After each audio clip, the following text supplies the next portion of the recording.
Hello friends, welcome to Devansh cost stories. ఇప్పుడు మీరు వినబోతుంది మనసు మాట వెందో స్టోరీలోని 64వ భాగం. స్వాతి కంగారుగా, లేదు లేదు అత్తయ్య, ఇది అబద్ధం చెప్తుంది అని అంటే, నన్ను చూసి చెప్పండి అత్తయ్య, నేను ఎప్పుడైనా అబద్ధం చెప్పానా?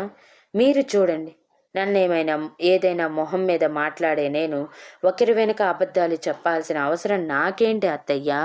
మీరే చూడండి, ఇదిగో చీరకి సంబంధించిన వస్తువులు కూడా ఎలా కింద పడి ఉన్నాయో అంటూ స్వాతి విసిరేసిన వస్తువులని చూపిస్తూ చెప్పి, నేను నిజమే చెప్తున్నాను అత్తయ్య, ఇప్పటి నుంచి నేను రామ్ గారికి కావలసినట్టుగా మారాలని ఫిక్స్ అయ్యాను. ఆయన ఏది కోరితే అదే చేస్తాను. ఇప్పుడు నా ముందున్న లక్ష్యం అది మాత్రమే అత్తయ్య అని ఏడుస్తూ చెప్పగానే ఆవిడ ఎక్కువగా సీత వైపే మొగ్గు చూపి, ఇంకొకసారి ఇలా చేయకు స్వాతి అని అసహనంగా చెప్పి,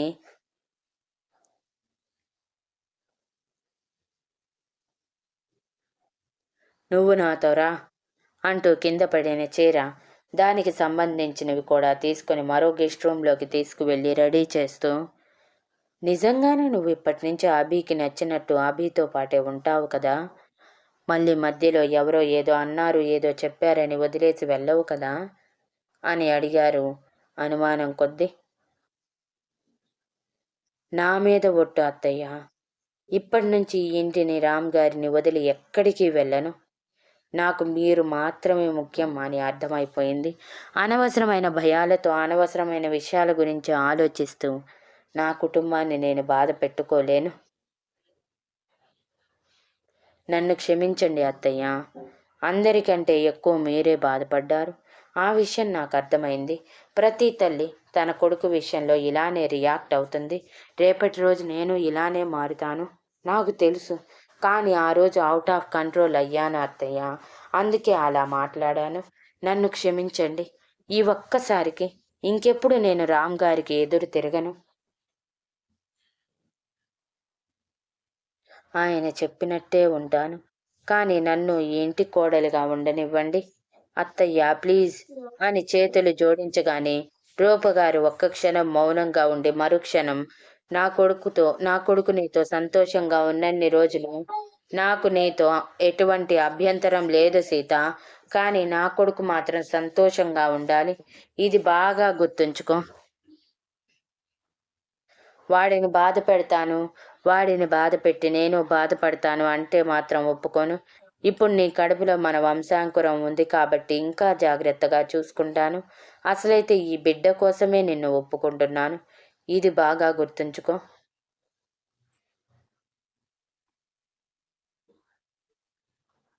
త్వరలోనే స్వాతిని పంపించేస్తాను. స్వాతి గురించి మర్చిపో నువ్వు. ఈ విషయం గురించి ఆలోచించకు. నీకు ఏదైనా కావాలంటే నన్నడుగు, నేను చేసి పెడతాను, సరేనా అని అడిగితే సీత సంతోషంగా రూపగారిని హత్తుకొని, థ్యాంక్ యూ అత్తయ్య, థ్యాంక్ యూ సో మచ్. నాకు తెలిసి మీ మంచి మనసు గురించి మీరు తప్పకుండా ఒప్పుకుంటారనే తెలుసు. ఆయన ఎప్పుడు అంటూ ఉంటారు, మా అమ్మ ఎంత మంచిదో, నిన్ను తప్పకుండా ఒప్పుకుంటుంది సీత అని. అన్నట్టుగానే ఒప్పుకున్నారు. ఇప్పుడు నాకు సంతోషంగా ఉంది అత్తయ్య. మీరు అన్నట్టే ఉంటాను నేను. ఇక మీరు రామ్ గారి గురించి బెంగ పెట్టుకోని అవసరం లేదు. ఆయనని నా కంటికి రెప్పలా నేను చూసుకుంటాను అని మాట ఇచ్చి రూపగారు రెడీ చేశాక, థ్యాంక్ యూ అత్తయ్య, ఆ స్వాతిని నమ్మకండి. అది మేకవన్న పుల్లి లాంటిది. నిజం చెప్తున్నాను. అది నన్ను ఎన్ని హింసలు పెట్టిందో మీకు తెలియదు, మీ కొడుకుకి తెలుసు. అందుకే స్వాతిని ఇంతవరకు కనీసం కన్నెత్తి కూడా చూడలేదు. మీరు తెలుసుకోవాలి అనుకుంటే తనని గమనిస్తూ ఉండండి, మీకే అర్థమవుతుంది. అంతెందుకు, ఇంతకు ముందు నా విషయంలో ప్రవర్తించిన చీరే చెప్తుంది కదా తను ఎలాంటిదో అని చెప్పి అక్కడి నుంచి వెళ్ళిపోతే రూపగారు స్వాతి గురించి ఆలోచిస్తూనే బయటికి వచ్చారు. అప్పటికే స్వాతి హాల్లో సోఫాలో కూర్చొని ఎప్పుడెప్పుడు రూపగారు వస్తారా, ఇంకెప్పుడు ఇంకెప్పుడెప్పుడు సీత గురించి చెప్దామా అని ఎదురు చూస్తూ ఉన్నది కాస్త రూపగారు బయటికి రావటమే అత్తయ్య అంటూ దగ్గరికి వెళ్తుంటే రూపగారు చిరాగ్గా స్వాతిని ఒక చూపు చూసి వాటర్ బాటిల్ పక్కన పెట్టింది కాస్త తీసుకుని ఆవిడ రూమ్లోకి వెళ్ళిపోతే స్వాతి ఆవిడ కళ్ళల్లో చిరాకు గమనించి కోపంగా కాలిని బలంగా నేలకేసి కొట్టి, ఇది నన్ను చిరాకు పడుతుందా? ఛా, రోజులు మారిపోతున్నాయి. లేదు స్వాతి, నీ చేతుల్లో నుంచి ఏది జారిపోకూడదు అంటే ఆ సీతని బయటికి వెళ్ళాలి. నువ్వు చేయగలవు స్వాతి, చేయగలవు. ఇంతకుముందు చేశావు కదా, ఇప్పుడు కూడా అంతే. దాని ప్రెగ్నెన్సీ గురించి బయటపెట్టు. అప్పుడు అందరూ అది చేసే మాయ నుంచి బయటపడతారు.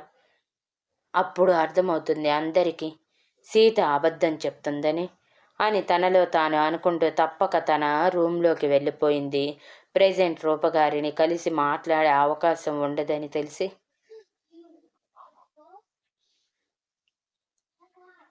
రూమ్లోకి వచ్చిన సీత హుషారుగా లోపలికి పరిగెత్తి ల్యాప్టాప్లో వర్క్ చేసుకుంటున్న రామ్ మీదకి దూకి మరీ మెడ చుట్టూ చేతులు వేసి, అత్తయ్య గారు నన్ను యాక్సెప్ట్ చేశారు రామ్ గారు.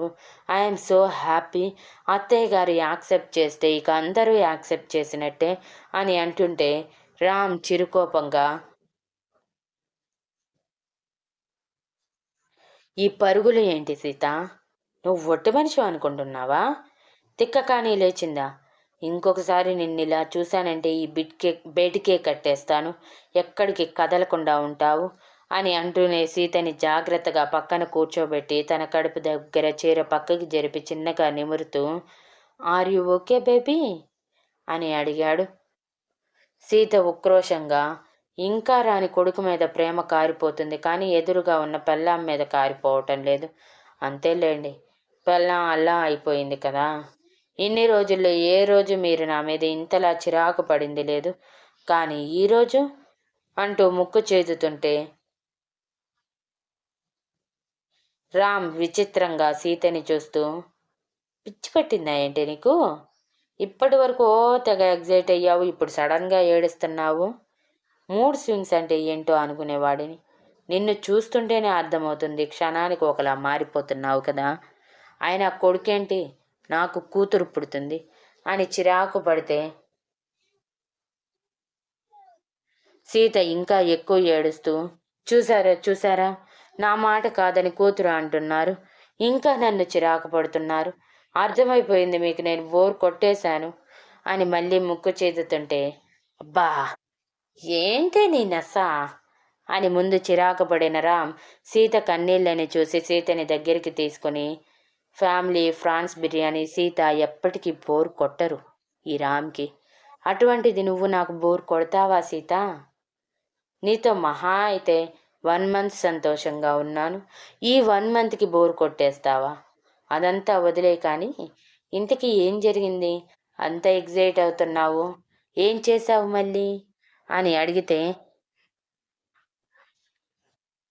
సీత రామ్ గురించి మర్చిపోయి ఎగ్జైటింగ్గా జరిగింది మొత్తం చెప్పి, ఆ స్వాతిని అత్తయ్య దగ్గర ఇరికిచ్చేశాను రామ్గారు. అది చేసిందే నేను చేశాను. మొత్తానికి నేను కూడా మారిపోయానని చూపిస్తున్నాను. ఈ దెబ్బతో దానికి దిమ్మ తిరిగి బొమ్మ కనిపించి మైండ్ బ్లాక్ అయిపోవాలి, లేకపోతే ఈ సీతతోనే పెట్టుకుంటుందా? అమ్మా అని లేని కాలర్ ఎగిరేస్తే రామ్ నవ్వుతూ, మొత్తానికి సాధించావు సీత, నా సీత అనిపించుకున్నావు. అలానే కంటిన్యూ అయిపో. ఆ స్వాతికి చుక్కలు చూపించు.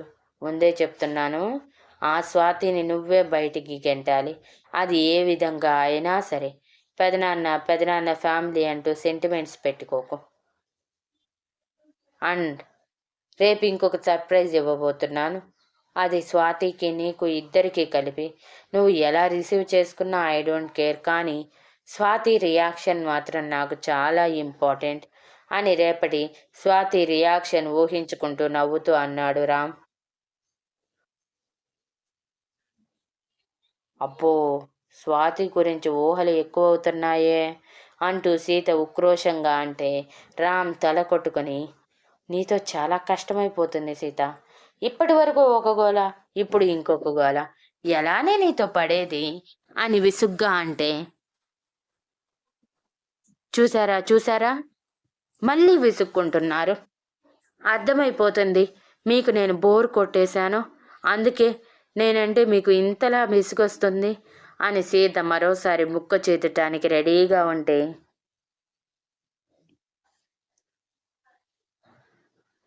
ఈసారి ఆ అవకాశం ఇవ్వకుండా సీత పెదవుల మీద గాఢంగా ముద్దు పెట్టిన రామ్ 5 నిమిషాల తర్వాత వదిలి, ఇప్పుడు చెప్పవే, ఇంకా నువ్వు నాకు బోర్ కొడుతున్నావా అంటూ చేతులకి పని చెప్పి సీత శరీరం మీద నాట్యం ఆడిస్తూ ఉంటే సీతకి మాటలు కరువయ్యి రామ్ షర్ట్ కాలర్ గట్టిగా పట్టుకొని, మీకోసమే నేను ఇలా రెడీ అయ్యాను, ఎలా ఉన్నానో మాత్రం చెప్పలేదు మీరు అని అలకగా అడిగింది. చెప్పటం ఎందుకు, చూపిస్తాను అంటూ రామ్ ల్యాప్టాప్ క్లోజ్ చేసి పక్కన పెట్టేసి సీతతో సహా బెడ్ మీద వాలిన వాడు సీతని సున్నితంగా ఆక్రమించుకుంటూ తనని అల్లుకుపోయాడు. సీత కూడా రామ్కి సహకరిస్తూ రామ్ చుట్టూ చేతిని వేసింది. డాక్టర్ కూడా ఇద్దరికి ఎటువంటి రెస్ట్రిక్షన్స్ పెట్టకపోవడంతో హ్యాపీగా ఆ రాత్రిని మరో మధురమైన రాత్రిగా మార్చుకున్నారు. మరో 2 గంటల తర్వాత రామ్ గుండెల మీద వాలిన సీత అతని గుండెల మీద హెయిర్ని సున్నాలు చుడుతూ, ఇంతకీ ఆ రోజు రాత్రి రిసార్ట్లో ఏం జరిగిందో మీరు ఇంతవరకు నాతో చెప్పలేదు రామ్ గారు. ఆ రోజు నేను తాగిన తర్వాత ఏం జరిగింది? ఉదయానికి నా పొజిషన్ చూస్తే మనిద్దరి మధ్య ఇప్పుడు జరిగిందని అర్థమైంది. కానీ నిజాలు ఎప్పుడు చెప్పాను, ఎలా చెప్పాను? నిజాలు తెలిసినా సరే మీరెందుకు సైలెంట్గా ఉన్నారు? చెప్పరా ప్లీజ్, నాకు తెలుసుకోవాలని ఉంది అని గారంగా అడిగింది సీత.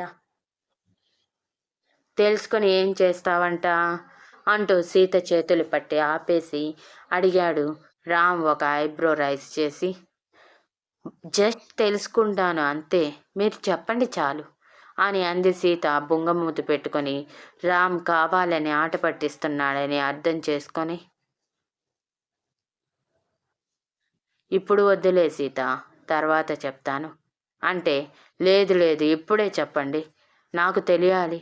నా జీవితంలో నాకు తెలియని సంఘటన ఏదైనా జరిగింది అంటే అది ఆ రోజే. ప్లీజ్ చెప్పండి రామ్ గారు, నాకు తెలుసుకోవాలని ఉంది. అంతలా నేనేం వాగాను? ప్లీజ్ చెప్పరా అని రామ్ చేతులు పట్టుకొని ఊపేస్తూ ఉంటే, సరే చెప్తాను, కానీ ఇప్పుడు కాదు, రేపు మార్నింగ్ చెప్తాను. ఇప్పుడు నువ్వు నిద్రపోవాలి. టైం చూడు, ఇప్పటికే చాలా లేట్ అయింది. ప్రాపర్ స్లీప్ నీకు చాలా అవసరం సీత, డాక్టర్ చెప్పింది మర్చిపోకు అని సీరియస్గా చెప్పటంతో సీత బుంగమూతి పెట్టుకొని, రేపు ఉదయం తప్పకుండా చెప్పాలి రామ్ గారు, లేదంటే అస్సలు ఒప్పుకోను అని చెప్పి అలసిపోయి ఉండటంతో రామ్ గుండెల్లో ఒదిగిపోయి కళ్ళు మూసుకొని ప్రశాంతంగా నిద్రపోతే రామ్ నవ్వుకుంటూ, ఆ రోజు జరిగింది తెలిస్తే నీ మొహం చూడాలి సీత, నాకైతే భలే ఎగ్జైటింగ్గా ఉంది. చూద్దాం రేపు నేను చెప్పబోయే నిజానికి నువ్వు చూడబోయే విషయానికి ఎలా రియాక్ట్ అవుతావో అని తనలో తానే అనుకుంటూ సైలెంట్గా తను కూడా కళ్ళు మూసుకున్నాడు. తర్వాత రోజు ఉదయం ఎప్పటిలా ఆ రోజు మొదలైంది. రామ్ తన వర్కౌట్స్ కంప్లీట్ చేసుకొని తన రూమ్కి వెళ్లే దారి మధ్యలోనే అడ్డగించింది స్వాతి. ప్రోటీన్ షేక్ తీసుకువచ్చి కొరుక్కు తినేలా రామ్ వైపు చూస్తూ, ఆ చూపు ఏమాత్రం నచ్చని రామ్, నా ఫ్లోర్కి నువ్వెందుకు వచ్చావు, అసలు నిన్నెవరు రానిచ్చారు అని అరిచాడు.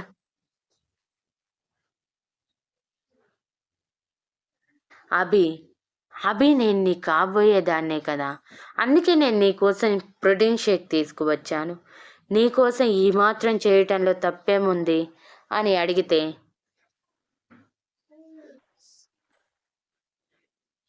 రామ్ గట్టిగా హహహ అని నవ్వుతూ, పగటి కళలు కనటం అంటే వినటం మాత్రమే చేసేవాడిని నేను, కానీ ఇప్పుడు ఏకంగా చూస్తున్నాను. పగటి కళలు కానీ అనవసరంగా దెబ్బతినకు, నేను నిన్ను పెళ్లి చేసుకోవటం అనేది జన్మలో జరగదు అని సీరియస్గా చెప్తూ, నీకోసం ఒక సర్ప్రైజ్ ప్లాన్ చేశాను స్వాతి. ఆ సర్ప్రైజ్ చూసి నువ్వు ఎలా రియాక్ట్ అవుతావో చూడాలని నాకు కూడా ఉంది. సో సైలెంట్గా వెళ్ళి త్వరగా రెడీ అవ్వు. ఆన్ ది వేలో ఉంది నీ సర్ప్రైజ్ అని కార్నర్ స్మైల్తో చెప్పి అక్కడి నుంచి ఒక అడుగు ముందుకు వేసేసరికి సీత ప్రోటీన్ షేక్ తీసుకువస్తూ స్వాతిని చంపేలా చూస్తూ ఉంది.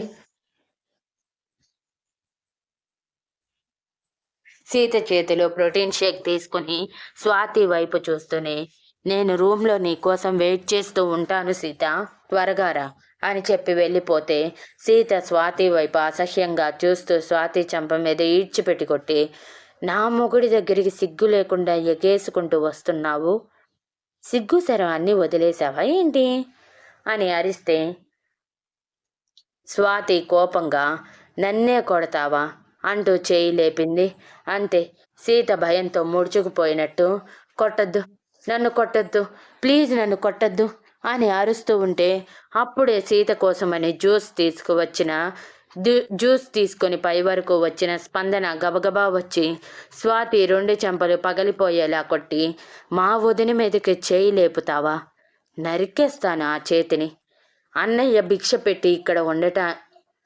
భిక్ష పెట్టబట్టి ఇక్కడ ఉన్నావు, లేదంటే ఎప్పుడో ఈ ఇంటి గేట్ బయట ఉండేదానివి, నీ లిమిట్స్లో నువ్వు ఉండు అని అరిచి సీతతో, నువ్వు కూడా ఏంటి వదినా, అది నిన్ను భయపెడుతూ కొట్టడానికి ట్రై చేస్తుంటే ఇంకా భయపడుతూనే ఉంటావు, తిరిగి కొట్టాలి, ఇలా భయపడకూడదు, ఇలాంటి వాళ్ళకి భయపడితే వాళ్ళకి మనం అలసైపోతాము అని స్వాతి వైపు చిరాగ్గా చూసి, నీకోసమే వదిన ఈ జ్యూస్ సుజాత ఆంటీ తీసుకువస్తుంటే మధ్యలో నేనే తీసుకొని వచ్చాను, నువ్వు మార్నింగ్ నుంచి ఏమీ తీసుకోలేదంట, ముందు ఈ జ్యూస్ తాగి కొంచెంసేపు రెస్ట్ తీసుకో, టిఫిన్ టైంకి కిందకి రా, ముఖ్యంగా ఈ స్వాతితో అసలు మాట్లాడకు, ఇది నీతో మాట్లాడాలని ట్రై చేస్తే కోడి రెక్కలు విరిచినట్టు విరిచి పక్కన కూర్చోబెడతాను అని స్వాతి వైపు కోపంగా చూస్తూ చెప్పి అక్కడి నుంచి వెళ్ళిపోతే సీత తల ఎగరేస్తూ పొగరుగా స్వాతి వైపు చూసి,